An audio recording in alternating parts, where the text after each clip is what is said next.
Hello everyone, and welcome back to Rules as Written Character Builds. My name is Zach, and on this channel I make character builds for 2024 5th edition Dungeons & Dragons, aiming to strike a balance between theme and combat capability. I do try to play into the backwards compatible nature of the 2024 rule set, so I will be using content from prior to 2024 as long as it hasn't been reprinted. So I'm sure everyone has seen the new Unearthed Arcana, Apocalyptic Subclasses that dropped last week. This is obviously a nod to the Dark Sun campaign setting. It included 4 new subclasses: the Circle of Preservation Druid, the Gladiator Fighter, the Defiled Sorcery Sorcerer, and the Sorcerer King Patron Warlock.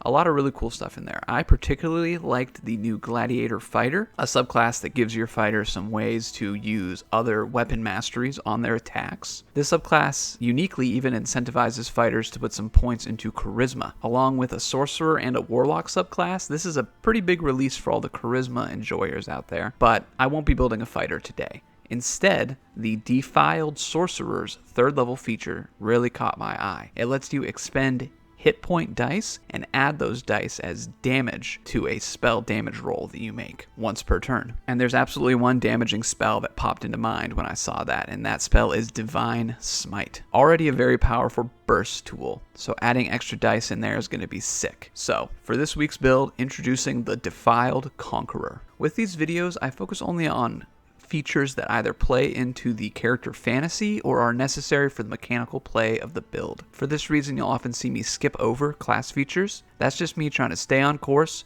and keep these videos to a reasonable length. With this build, we are going to be doing some Armor of Agathys temporary hit points shenanigans, and whenever we are looking at preserving a pool of temporary hit points, I always default to the Stone Goliath species to pick up that Stone's Endurance feature. When you take damage, you can take a reaction to roll 1d12. Add your Constitution modifier to the number rolled and reduce the damage by that total. You can use this benefit a number of times equal to your proficiency bonus, and you regain all expended uses when you finish a long rest. Now, for this build, ability score wise, it'll be a pretty standard Paladin, strength, con, and charisma, but with a slight preference for charisma over con because of this Sorcerer Multiclass we're going to be doing. So this is what our stats will look like: a strength of 15, a dexterity of 8, a constitution of 14, an intelligence of 10, a wisdom of 8, and a charisma of 15. For our background, I really want something that improves charisma and strength and gives us the tough feat, which unfortunately there are no backgrounds in the 2024 Player's Handbook that do that. So instead, we're going to take a background from prior to that handbook, and thanks to the optional rules in the Player's Handbook,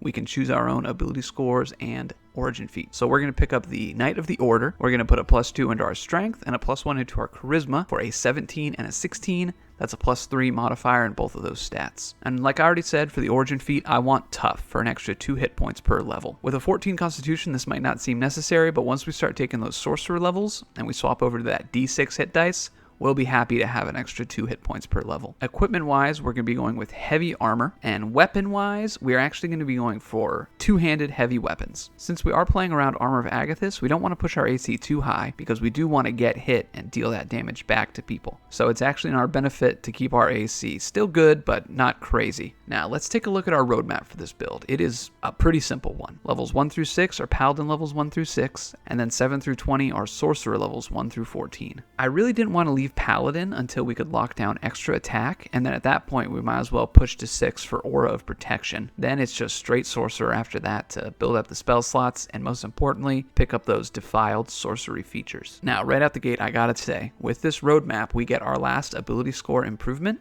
at Sorcerer level 12, which is character level 18. One level shy of the level requirement for epic boons. So unfortunately, this time around, we won't be picking up any epic boons. However, I really wanted to combine the Defiled Sorcery's level 14 Withering Aura feature with our own Aura of Protection. So what it really came down to was, would I rather have extra attack and Aura of Protection or an epic boon? So that's what it was. All right, let's look at our Paladin levels and the features we'll get from there. Paladin levels 1 through 6, we're going to pick up Lay on Hands, Spell Casting, Weapon Mastery, a Fighting Style, Paladin Smite, the Oath of Conquest, an Ability Score Improvement, Extra Attack, and the Aura of Protection. So it's a pretty standard Paladin build for these first 6 levels, so let's just speed through this. I'm a big fan of the 2024 version of Lay on Hands. Making it a bonus action turns it into a very potent self-heal that you can drop on yourself in combat and keep on fighting. If you are used to World of Warcraft's version of this ability, this one feels pretty good. Your Blessed Touch can heal wounds. You have a pool of healing power that replenishes when you finish a long rest. With that pool, you can restore a total number of hit points equal to 5 times your Paladin level. As a bonus action, you touch a creature and restore a number of hit points to it, up to the pool's maximum. Alternatively, you may expend 5 points from your pool to remove the poisoned condition from a creature. We also get spell casting at this level, and this build is all about Divine Smite, so just think of these spell slots as smite slots. And lastly, we get weapon masteries. We are going for offense here, so let's go with the Great Sword for the Gray's Mastery. If your attack roll with this weapon misses a creature, you can deal damage to that creature equal to the ability score modifier used to make the attack roll. The damage is the same type dealt by the weapon, and the damage can only be increased by increasing the ability score modifier. For our second weapon mastery, I'd like to take a one-handed weapon so you can slap a shield on there if you need to. So y'all just go ahead and pick up your favorite. I won't go over which one here because it doesn't really matter. Maybe the trident for topple. At second level, we are getting a fighting style, and since we went with the Great Sword with its 2d6 damage dice, we're going to pick up Great Weapon Fighting. When you roll damage for an attack with a melee weapon that you are holding with 2 hands, you can treat any 1 or 2 on a damage die as a 3. The weapon must have the two-handed or versatile property to gain this benefit. The way I've always played this in my play group is that those rerolls apply to our smite damage as well. However, I'm not really sure if that's the correct way to do it. So all my rules lawyers out there, please let me know in the comments if we do, in fact, count those 1s and 2s on smite damages as 3s. Now, we also get Paladin Smite at this level. You always have the Divine Smite spell prepared. In addition, you can cast it without expending a spell slot, but you must finish a long rest before you can cast it in this way again. It's a real shame to me that this doesn't go up with Paladin levels, like the Ranger's Favored Enemy feature that gives them free castings of Hunter's Mark, but oh well. Next, we'll get to level 3 and we'll pick up our subclass, the Oath of Conquest. The big one here is the extended spell list, which gives us access to the Armor of Agathis spell. Protective Magical Frost surrounds you. You gain 5 temporary hit points. If a creature hits you with a melee attack roll before the spell ends, the creature takes 5 cold damage. The spell ends early if you have no temporary hit points. The temporary hit points and the cold damage both increase by 5 for each spell slot level above 1. Notice that this doesn't specify that you must take damage from the attack, only that the attack must hit, which is why we love Stone's Endurance so much. If we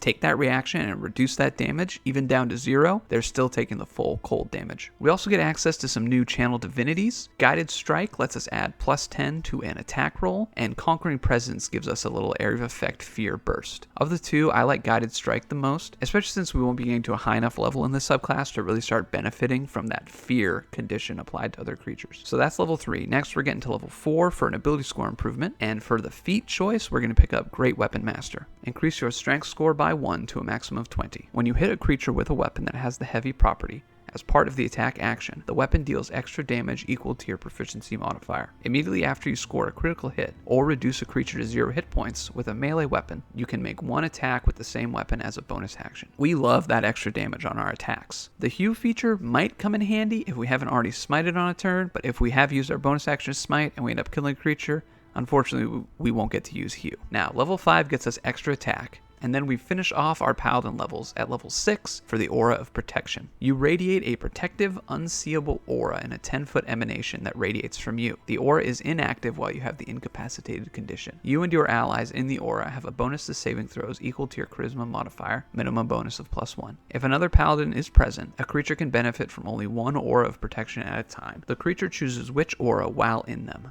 So that's all of our Paladin levels out of the way, and all of our martial needs met. So let's head into Sorcerer to blossom into a true Defiler. Sorcerer levels 1 through 14, we're going to get Innate Sorcery, Font of Magic, Meta Magic, the Defiled Sorcery subclass, an ability score improvement, the Corrupted Caster feature, 2 more ability score improvements, and Withering Aura. So we start off with Sorcery Incarnate. As a bonus action, you can unleash your magical origin for 1 minute, during which time you gain the following benefits. The spell save DC of your sorcery spells increases by 1. You have advantage on the attack rolls of sorcerer spells you cast. You can use this feature twice, and you regain all uses of it when you finish a long rest. Unfortunately, none of these benefits will apply to our weapon attacks or smites, but we are going to get some extra benefits from our subclass while this is active later on, so I wanted to include it. At Sorcerer level 2, character level 8 will unlock Font of Magic, which lets us turn sorcery points into spell slots. And then we're also going to get Meta Magic, which lets us edit our spells using sorcery points.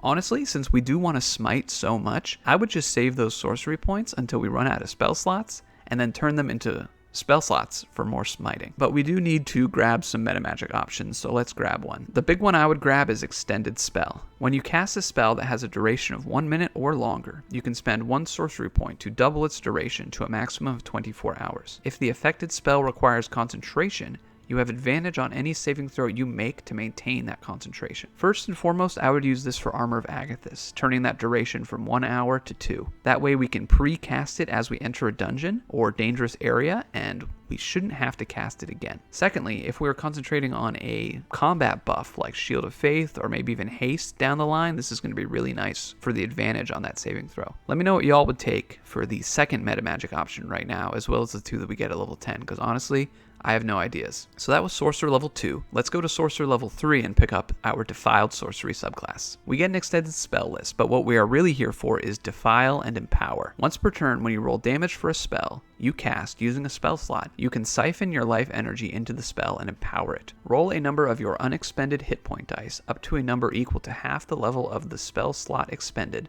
round up, minimum of 1 die, and add the total rolled to 1 damage roll of the spell. These hit point dice are then expended. So this feature is what the entire build is all about. Land a weapon attack, cast a smite, and then burn some hit point dice for that extra damage. First off, I want to point out that this feature says we roll the hit dice and add the number to the attack's damage. It does not say that those dice are added to the attack's damage roll. Therefore, when we land a critical hit, we will not be doubling the hit point dice that are added to the damage. That's how I understand it, at least. Let me know in the comments below if I'm wrong about that. Another thing that I want to mention is that this feature specifically says when you expend a spell slot. So the free smite that we get from Paladin Smite will not be able to be empowered with Defile and Empower. Now, at this level, we are technically a 6th level caster, 3 sorcery levels, and 6 paladin levels, which count for half. So we do have access to 3rd level spell slots. So if we drop a 3rd level Divine Smite, that's 48 damage. Then we can burn 2 hit dice and add both of those to the damage for 6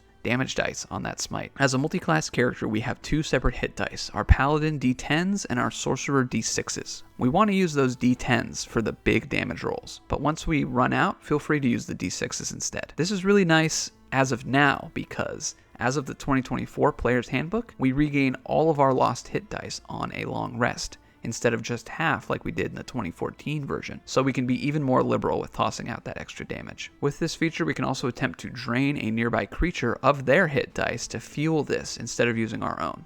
They have to make a Constitution saving throw, and we can only do this once per long rest, or after that, we can do it if we expend 3 sorcery points. So that's the main draw of the build. But let's get through the rest of these sorcerer levels and look at the other features that this new subclass offers. For our next ability score improvement at sorcerer level 4, let's bump our strength up to 20 for the +5 modifier. Then at sorcerer level 6, character level 12, we get the Corrupted Caster feature, which gives us 2 benefits. Defiler's Ward. When you take a bonus action to transform sorcery points into a spell slot, you can wreath your body in a protective web of defiling energy. Roll a number of d6s equal to the level of spell slot created. You gain temporary hit points equal to the total rolled. If a creature hits you with a melee attack while you have temporary hit points, the creature takes necrotic or poison damage, your choice, equal to your charisma modifier. Strengthened Rot.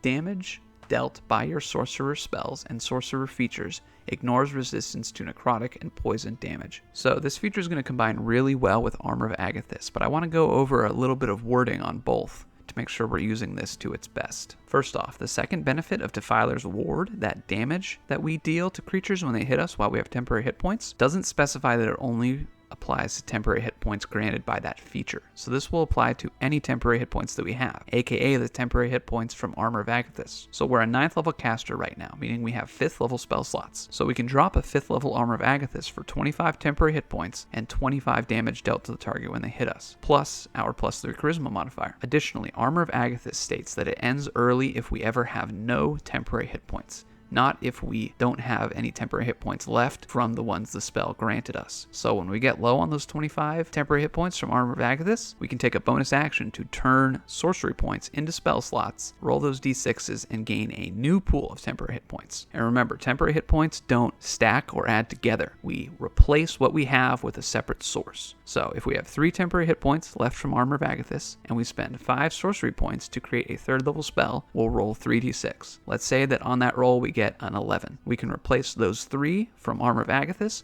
with 11 from Defiler's Ward, and we will have 11 temporary hit points. Since during that time we never had no temporary hit points, Armor of Agathis doesn't end, and we'll keep doing the cold damage and the necrotic or poison damage to anybody who hits us in melee. So that's the second feature from this subclass. Let's grab our Sorcerer level 8 and level 12 ability score improvements, and then check out the 14th level feature. At Sorcerer level 8, character level 14, increase your Charisma to 18 for the +4 modifier, and at Sorcerer level 12, character level 18, increase your Charisma to 20 for the +5 modifier. Jumping to our Capstone, Sorcerer level 14, character level 20, will get the Withering Aura feature from Defiled Sorcery. When you use your innate sorcery, an aura of defiling magic fills a 15-foot emanation originating from you while your innate sorcery is active, granting you the following additional benefits. When an enemy within the aura hits you with an attack roll, you can reduce that attack's total damage against you. The reduction equals your Charisma modifier. When an enemy dies within the aura, you regain 1d4 sorcery points. Once you use this benefit, you can't regain sorcery points in this way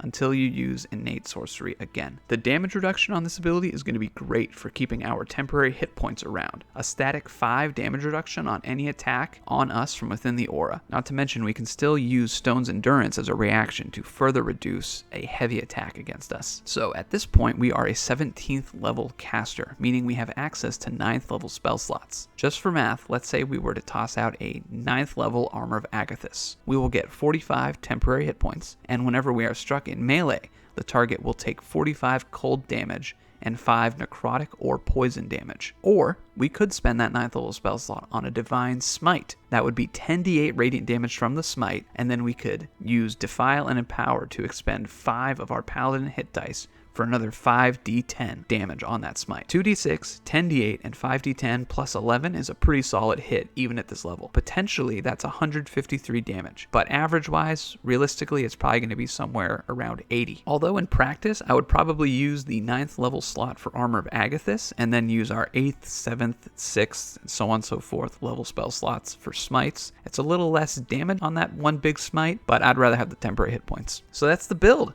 I'm pretty happy with the convergence of flavor and power with this one. The increased durability from those 2 temporary hit point sources, the damage reduction from Stone's Endurance and eventually Withering Aura, not to mention a Paladin's Lay on Hands, and the healing spells makes this Defiling Conqueror an adversary with some extreme staying power. And the durability is complemented nicely with the additional damage on our smites and the additional damage from Great Weapon Master. Not to mention, on top of it, we were still able to make ourselves a 17th level caster, so we did get that 9th level spell slot. So we don't even give up that much spellcasting power from being a pure sorcerer. Admittedly, we will only learn up to 7th level spells, but those higher level spell slots are just for upcasting Armor of Agathis and Divine Smite. Let me know what you thought of the build in the comments down below, as well as some build ideas you have for Dark Sun characters from this new Unearthed Arcana. Come back every Monday for more Dungeons & Dragons content, subscribe to never miss a video, and as always, I'll see y'all next week.